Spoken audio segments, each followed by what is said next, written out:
When involving the audience, instead of going up and down one row and back down the other, I bounce around the room and asking questions and getting people involved in any discussion. As a safety speaker, that's a great way to keep your audience involved. By going around the room, I did something very unique.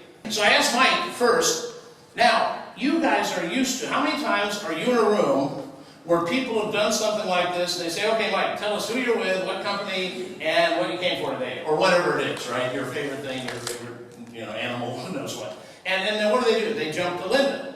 Then they go to Linda. Well, you got two in a row. Linda squared over here. Then we go to Adriana. But you go down the row, what happens? The people in the back, by the way, immediately are going, great. By the time we get to us, every good possible reason that you came to the meeting is already going to be said, right?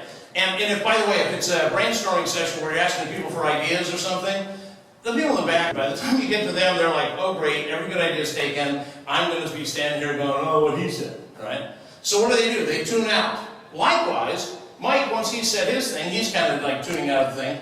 And then there's also, it's very boring. So what I did was I started bouncing around the room. Now, I could stop right now and not ask anybody else what they wanted to get out of today. And if I've got a room with, I'll have a room with several hundred employees, and I'm talking about safety. There's one of my talks is called Ensure Your Safety. And when I do that talk, I start out by saying, why is safety important to you?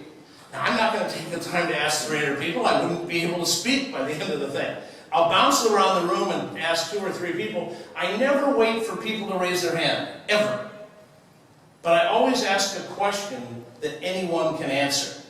What do you want to get out of today? That's simple, right? I mean, there's no wrong answer to that. One guy one time, I came to get donuts. They had donuts there. He was happy. I'm done, right? Yeah, so and we made it for the day. If you came for the donuts, forget it. But anyway, so by bouncing around the room, when I'm not going to do the whole crowd, what it does is I've automatically gotten audience involvement. As a safety speaker, I now have audience involvement. Why?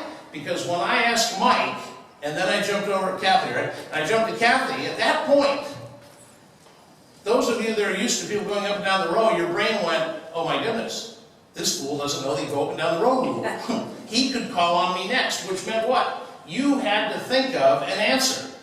And even though I've got 300 people in the room, and I'm not going to call on everybody, I now have 300 people thinking of an answer just in case they're called on next. And I've now involved, what, 300 people, and I maybe only call on 5.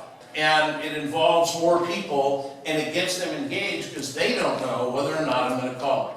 Don't miss out. Be sure to hit the red button on the lower right and subscribe.